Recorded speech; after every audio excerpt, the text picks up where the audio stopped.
예, 여러분 안녕하세요. 문학과 인간 10주 1차 시 공부를 하겠습니다. 10주는 1차 시의 수필에 대해서 살펴보고 2차 시에는 동화에 대해서 3차 시에는 문학 비평, 즉 평론에 대해서 대가 이제 개략적으로만 살펴보도록 할게요. 작품을 같이 보기는 뭐 좀 어려워서 일단 10주 1차 시 수필에 대하여 공부합시다. 수필의 이제 영어, 그러니까 우리가 수필이라고 번역하는 것은 영어 에세이를 이렇게 수필로 번역한 거죠. 이 영어 에세이는 이제 어원을 지금 보는 겁니다. 프랑스어 에세이어에서 비롯됐다고 해요. 그래서 이 프랑스어 에세이어는 시도에 보다 음미하다 이런 뜻인 모양이에요.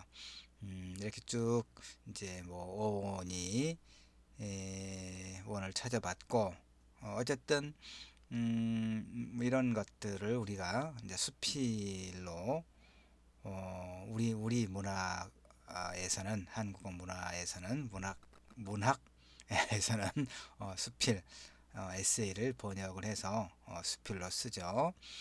그러나 이제 이 수필이라는 말은 동양에서는 그 훨씬 이전부터 사용되어 왔다고 그럽니다. 남송 때, 중국 남송 때 홍매의 용지의 수필, 이렇게 수필이라고 하는, 그러니까 책의 제목을 수필로 이제 쓴 거죠.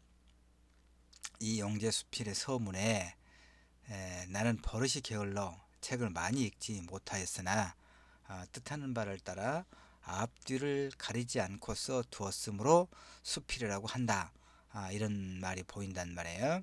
한국의 경우는 우리나라의 경우는 연암 박지원의 기행문 열하일기에 이 이제 청나라의 그 사신의 일행으로 왔다 갔다 하면서 기록해둔 그 열하일기에 이제 일신수필이라고 하는 것이 그 한 챕터가 있단 말이에요. 수필 그렇게. 그래서 이렇게 어원으로 볼 때 동양이나 서양의 수필의 개념이 거의 비슷하다 이런 얘기죠. 다만 이제 서양의 에세이라고 하는 이 글은 이제 글의 성격은 인간성의 문제를 철학적으로 접근하고 인간의 심리를 분석하고 탐구하는 윤리적인 관점이 좀 더 강하다고 할 수 있고, 동양의 경우는 이 수필의 의미가 좀 잡기적인, 그러니까 이제 어떤 학문의 에, 그 학문의 어떤 대상이라기보다는, 그러니까 뭐 그 어떤 신변 잡기적인 그런 어떤 성격으로 좀 취급했던 그런 흐름이 있어요. 자, 서양의 경우 에세라는 이런 그 말을 작품의 제목으로 처음 쓴 사람을 이제 이렇게 또 따져보면 프랑스의 몽테뉴, 예, 몽테뉴. 그다음에 그가 쓴 이제 그 수상록은 에세라는 제목을 붙인 책으로는 서양 최초의 저서 이렇게 이야기를 합니다. 프랑스의 몽테뉴가 쓴 수상록. 그다음에 이제 베이컨도 1597년에 같은 제목으로 수상록 이런 제목으로 책을 내놓았는데, 그래서 재밌는 게 뭐냐면 이 몽테뉴와 베이컨의 그 수상록은 조금 이제 달라요. 어떻게 다르냐면 여기 보면 몽테뉴는 인생을 관조하고 삶의 근원적인 것들에 대해서 내밀한 사색을 거치는 그런 글을 썼어요. 어, 그래서 그래서 이 몽테뉴형의 수필을 테스형이 아니고 몽테뉴식의 그런 얘기죠. 그런 유형의 수필을 인포멀한 에세이, 즉 경수필 이렇게 부릅니다. 알겠죠? 이제 이것만 구분하면 돼. 우리가 공부라고 했을 때. 그 다음에 베이컨은 이게 색이 형광색이 지금 노란색으로만 표시를 할 수가 있어서 좀 안타까운데, 자, 베이컨은 어떤 이제 그의 그 수필에가 어떤 그 성격이 담겨 있냐면, 주로 현 사회가 당면하고 있는 문제들, 그러니까 결혼이나 직업 등을 비롯해서 극히 현실적으로 긴박하고 중요한 그런 문제들에 관해서 논리적이면서도 객관적인 글을 썼어요. 논리적이면서도 객관적인 글을 썼다. 그래서 베이컨류의 수필을 포멀한 에세이, 정중한, 뭐 격식을 차린, 좀 무거운 그 말이죠. 그래서 중수필, 무거울 자, 중수필 이렇게 구분을 합니다. 그러니까 우리는 지금 수필이라고 했을 때 영어의 에세이, 그 다음에 프랑스어 에세이어를 이제 그 어원으로 하고 있는데, 서양에서 이 에세이라는 말을 작품의 제목으로 쓴 사람을 몽테뉴로 하고, 그다음 바로 이제 베이컨도 썼는데, 후에 얼마 지나지 않아서. 근데 몽테뉴는 다시 정리하면 인생을 관조하다는 얘기가 뭡니까? 일정하게 이제 거리를 두고 봤다는 얘기죠. 살폈다는 얘기, 깊이 있게 성찰했다 그런 얘기죠. 그 삶의 근원적인 것들에 대해서. 삶의 근원적인 것은 결국 뭐겠어요? 태어남과 죽음, 그 다음에 뭐 사랑과 이별이라든가, 우리가 이런 것들이 이제 삶의 근원적인 것이라고 말할 수 있겠죠. 이런 것과 관련된 글들. 그래서 인포멀한 에세이, 즉 경수필, 이런 흐름이 지금까지도 우리나라에서도 이렇게 좀 구분해서 봅니다. 그 다음에 다시 베이컨은 이제 당대의 어떤 문제들, 그러니까 그 좀 신문의 어떤 칼럼, 이런 글들 알겠죠? 예. 그래서 이제 포멀한 에세이, 즉 중수필, 뭐 칼럼이나 사설이라든가 이런 것 이렇게 구분을 합니다. 그 다음에 램이라고 하는 사람이 이르러서 서양 문학에서 수필은 이제 확고한 하나의 문학의 하나의 장르로서 이렇게 이제 자리 잡게 되었다고 이야기를 합니다. 자, 이제 우리가 그 중고등학교 그 문학 시간에 수필과 관련돼서 이제 그 개념을 정의할 때 가장 많이 들었던 거, 우리가 너무나도 잘 알고 있는 수필에 대한 정의는 뭡니까? 어떤 형식에, 특별한 형식에 구애받지 않고 자유롭게 쓸 수 있는 글이다. 이렇게 이해를 하고 있죠. 그러니까 이 무형식의 형식, 참 역설적이죠. 형식이 없지만 그러나 형식이, 어떤 내재적인 형식은 있어야 된다는 얘기인데, 그러니까 어떤 특별한 형식에 구애받지 않고 자유롭게 쓴 글, 일단 붓가는 대로 뭐 자유롭게 쓴 글, 이것이 이제 수필이다라고 우리가 공부를 했는데, 바로 이 무형식의 형식이라고 하는 수필의 개념이 사실은 쉽지 않은 거죠. 오히려, 그러니까 시나 소설이나 희곡처럼 일정한 형식이 있는 것은 아니지만, 그렇다고 무질서하게 써도 되는가? 그건 또 아니겠죠. 그런데 이제 그 내용이, 수필의 그 내용이 사람살이와 세계에 대한 어떤 깊이 있는 사색의 결과를 보여줄 게 필요하죠. 그래서 수필이라고 하는 게 사실 그렇게 만만한 글은 아니에요.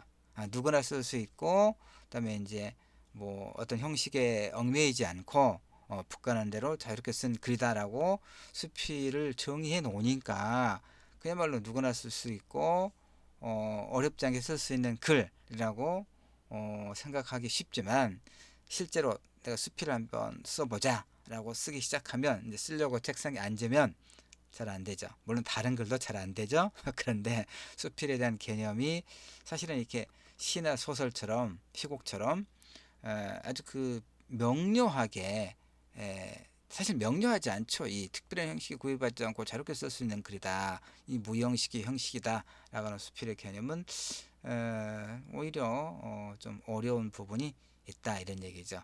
자, 그러나 이제 우리가 또 정의를 시도하는 겁니다.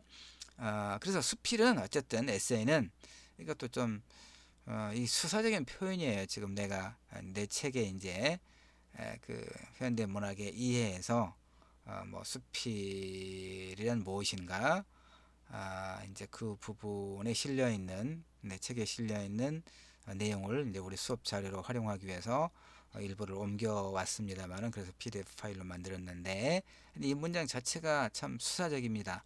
다시 말해서 수필 즉 에세이는 자기의 생활의 시도이며 의미이다. 뭔 말인가 어렵죠.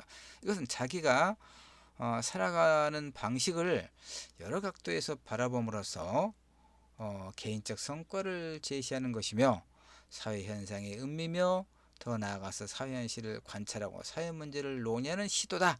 그러니까 지금 이를테면 경수필, 미셀러니, 그다음에 중수필, 에세이. 그러니까 이걸 다 지금 묶어놓은 개념이어서 조금 이제 더 조금 더 아래에서 자세하게 설명을 하고 있습니다. 그러니까 우리는 이 시간에 문학과인과의 10주 1차 시에 수필에 대해 공부를 하는데 수필에 대한 보다 이제 명료한 개념을 일단 잘 이해할 게 필요하죠. 그 다음에 수필이 가지고 있는 일정한 장점, 그 다음에 그것이 가지고 있는 상당한 한계, 다른 종류의 문학적 글쓰기와 관련했을 때 수필이 가지고 있는 상당한 한계가 있거든요. 긍정적인 측면과 함께 그게 뭔가를 이제 살펴보는 것이 10주 1차 시 수필에 대하여 공부를 하는 데 있어서 가장 중요한 목표가 됩니다. 자, 문학은 수필만이 아니라 문학 일반은 독자에게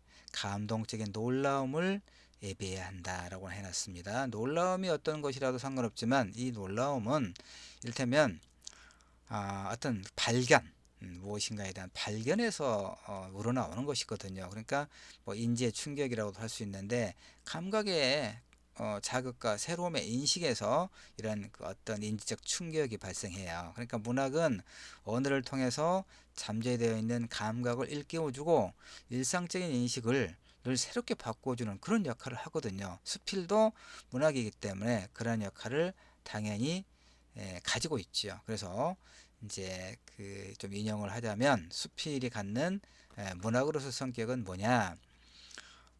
이제 수필에 대한 개념을 보다 명료하게 우리가 이해할 수 있고 또 설명할 수 있을 것을 목표로 한다고 그랬죠. 그래서 지금 계속 이제 설명을 하고 있습니다. 여러 갈래로. 자, 수필은 초촐하고 다소곳한 글이다. 수필은 서정시 같은 균형 잡힌 정서를 담고 있다. 무엇보다 수필은 우리의 일상생활과 가장 관계가 깊어요. 일상생활과. 그러니까 동양에서는 이제 이걸 신변 잡기적인 글이다라고 예전에는 그렇게 좀 낮게 다른 글에 비해서 물론 소설도 마찬가지였습니다. 동양에서는 이제 문학에서 보면 시가 가장 으뜸이었고 소설과 수필은 그야말로 소소한 신변 잡기적인 글이라고 이렇게 좀 낮게 평가를 하고 있었죠. 자, 문학이 인생의 표현이라고 하는 입장에서 보면 인간 생활과 관계없는 문학 장르는 사실 없죠. 그러나 수필의 경우 이게 이제 수필의 특징. 수필의 경우 다른 어떤 문학 장르보다 일상의 소소한 것을 담아내고 있어요. 수필은 특히 개성적인 문학이죠. 굉장히 개성적인 문학이에요. 왜냐하면 수필은 그야말로 그 꾸밈없이 자기 자신을 드러내는 글이거든요. 그래서 또한 자기 고백적인 성격이 가장 강한 글이죠. 그래서 이제 글쓴이의 개성이 잘 드러난다 이런 얘기입니다. 다만 수필이 나를 드러내는 문학이라고는 하지만 문제는 결국 나만의 문제가 아닌 인간 일반의 보편적인 문제로 귀결됨을 알아. 이게 중요해요. 그러니까 수필은 글쓴이 자기 자신의 어떤 체험을 특별한 어떤 형식의 얽매임 없이 자유롭게 쓴 글은 분명하지만 그래서 이제 자기 고백적인 성격이 강하고 그래서 글쓴이 개성이 잘 드러나지만 수필이 어, 수필이 혼자 읽고 많은 일기와 달라야 한다면 결국 뭐냐면 그 어떤 글쓴이가 수필의 작가가 경험한 내용이 그것이 결국 그 자신만의 문제가 아니라 인간 일반의 보편적인 문제로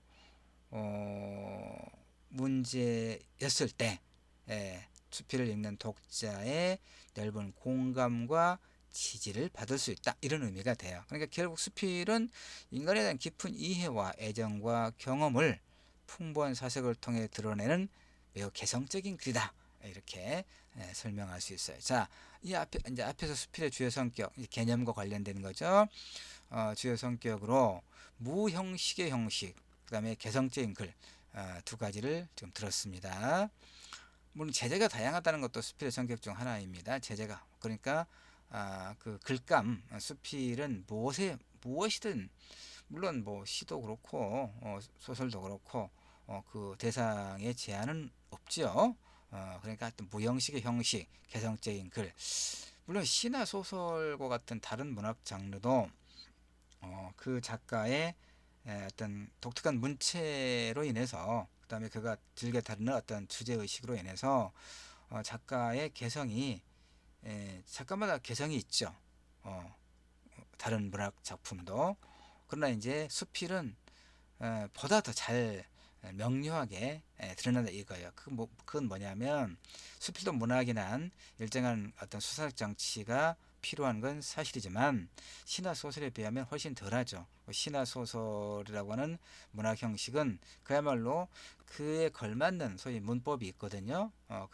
그러기 때문에 그 시인이나 소설가의 어떤 그 개성을 이제 우리가 어림하기 위해서는 여러 편의 작품을 읽어볼 게 필요하죠. 근데 수필 같은 경우는 단 한 편의 글을 통해서도 글쓴이의 개성이 어렵지 않게 드러나더라. 뭐 이렇게 여러분이 이해하면 되겠어요. 자, 무형식 형식과 관련된 논의를 좀 더 진행해 보자고 지금 아이쿠 그랬는데 하여튼 뭐 일기나 편집 우리가 이제 초등학교 때 일기, 편집을 여행기도 다 이제 수필의 범주에 포함해서 이야기하죠. 그러니까 자기 고백적인 글에 연결될 수밖에 없는데 이제 수필이 문학이라고 했을 때 이걸 하나 볼 게 필요해요. 허구와 사실의 경계. 에, 즉 일기를 포함한 수필의 내용은 글쓴이의 체험과 그에 따른 사색의 결과가 담겨 있겠죠. 그런데 그 내용은 당연하게도 사실적일 것이 요구돼요. 그쵸? 근데 일기 봐요. 일기.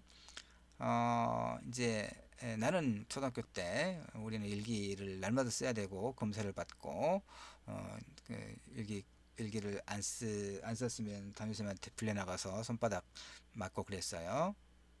자 봅시다. 우리가 어렸을 때 일기를 썼고 좀 더 자라서는 연애 편지를 쓴 경험을 되돌아본다면 그 일기와 편지 글의 내용이 당연하게도 사실적인 것으로만 채워졌던가 지금 어떤 문제를 내가 얘기하고 있습니까?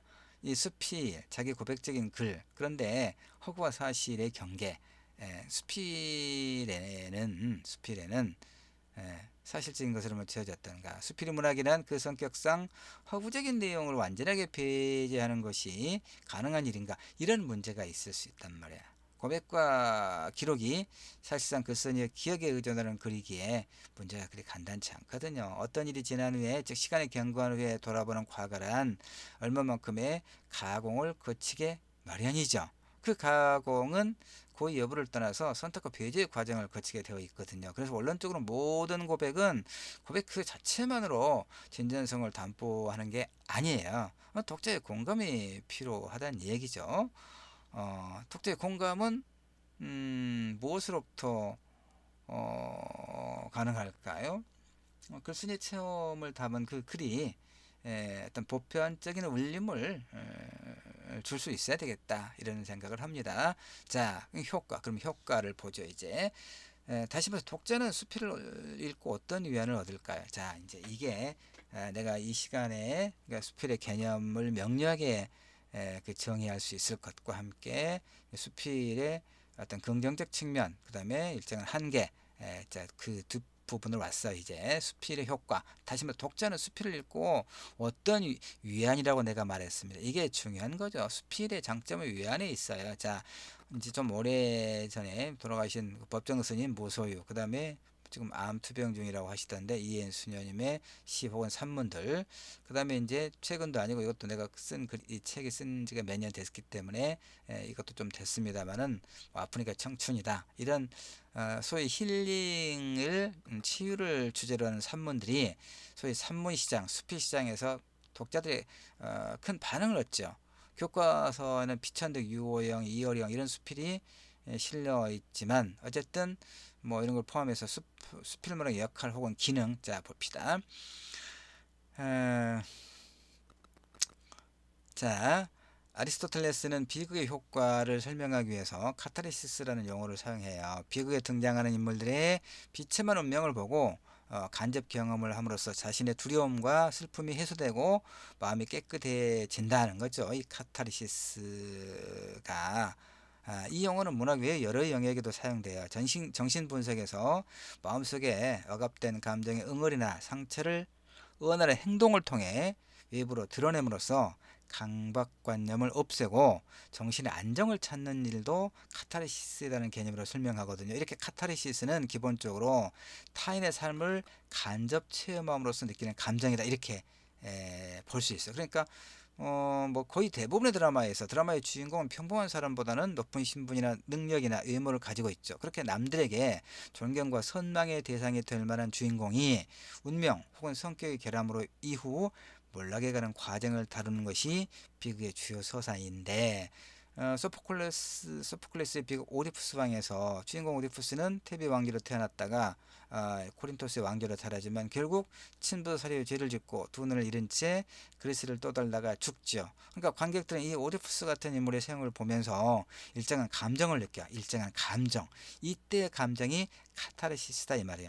이 이야기에는 이를테면 즉 간접 체험, 타인의 삶을 간접 체험함으로써 느끼는 감정이라는 얘기인데 이 카타르시스에는 결국 아쉬움과 안타까움과 안도감 등이 복합적으로 포함되어 있죠. 그런데 문제는 뭐냐?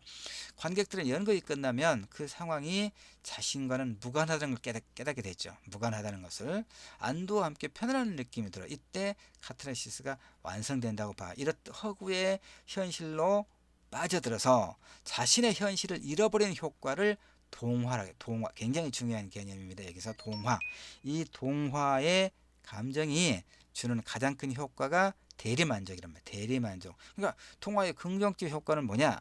많은 사람들에게 위안을 주는 데 있다면 위안. 시나 소설이나 드라마, 특히 이런 수필들이 이런 긍정적 효과를 주지요. 위안.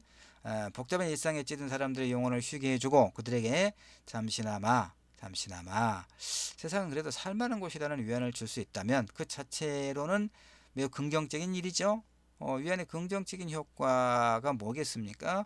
견디기 힘든 현실에서 잠시 마음을 빼 새로운 에너지를 충전할 수 있도록 도와줄 수 있기 때문에 그렇습니다. 동화의 이 카타르시스 동화 위안의 어떤 긍정적인 효과를 지금 보는 거죠. 문제는 뭐냐? 이 동화의 효과를 통해 얻는 위안은 동화가 깨어지는 순간, 즉 각자의 현실로 돌아오는 순간 사라져 버린단 말이에요. 그러니까 뭐 쭉 내려가면 이제 수필은 그 성격상 여기 볼까요? 수필의 경우 다른 문학 장르에 비해 더욱 우리에게 위안을 주는 기능을 가지고 있는데 문제는 그 위안이 자칫 거짓일 경우가 많다는 거죠. 불박한 현실을 잠시 잊게 만드는 건 거짓이다 이런 의미입니다. 그러니까 수필은 그 성격상 추악한 현실을 들추어내거나 철저하게 불행한 인물을 그려내거나 절망적 상황을 제시해서는 안 돼요. 왜냐 수필의 독자는 생활의 활기를 되찾을 만한 약간의 자극은 허용하지만 몸 전체를 바짝 긴장시킬 만큼의 큰 부담은 부담스러워해요. 그러니까 수필의 장점은 정신적 휴식을 제공해주고 심적 안정을 제공해 주는 데 있거든요. 그러니까 수필은 위로가 필요할 때 자신과 주위를 돌아볼 수 있는 여유를 주죠. 수필은 사람들에게 현실에 대한 애정을 갖게 하거나 현실을 견뎌낼 힘을 주기도 해요. 어, 그런데 문제는 뭐냐? 내가 이제 시간 때문에 지금 이 서정주의 무등을 보며를 내가 비판적으로 읽는 좀 설명할 시간까지가 없어서 마무리를 하려고 하는데 이거예요. 대부분의 수필에서 현실에 대한 냉철한 판단이나 부조리한 상황을 개선하려는 의지를 발견하기가 어려워요. 그 수필의 긍정은 뭐냐? 이게 굉장히 중요한데 수필에서 긍정은 현실을 바꿈으로써 생기는 게 아니라 그런 현실을 대하는 나의 태도를 바꿈으로써 생겨요. 그러니까 이런 긍정은 어떤 문제가 있겠어요? 많은 경우 현실 개선의 의지를 꺾거나 사회 구조의 문제를 자기 자신의 그 부족함 탓으로 여기는 그런 잘못을 왕왕 낳게 되더라. 이런 얘기입니다. 그러니까 서정주의 시 무등을 보며에서 볼 수 있는 것처럼 그 말하는 것처럼 실제 가난은 한간 남녀에 지나는 게 아니라 우리의 정신과 일상을 파괴하는 무슨 형벌이에요. 이것이 현실이거든요. 뭐 그럼에도 불구하고 수필의 매력은 돌아보는 아름다움, 또 현재 안정을 전제로 한 아름다움, 따라서 과거가 현재의 유한이 되는 아름다움에 있다고 설명할 수 있죠. 삶은 그래도 견딜 수 있는 것이다 라고 여기게 만드는 것이 수필의 장점이다. 단점은 뭐라고 그랬습니까? 수필의 긍정은 아까 설명했죠? 현실을 바꿈으로써 생기는 게 아니라 그런 현실을 대하는 나의 태도를 바꿈으로써 생기기 때문에 결국은 이게 뭐라고요? 거짓일 가능성이 매우 농후하다. 이 정도입니다. 자, 문학과 인간 10주 1차 시 수필에 대하여 간략하게 그러나 명료하게 설명을 했습니다. 고맙습니다.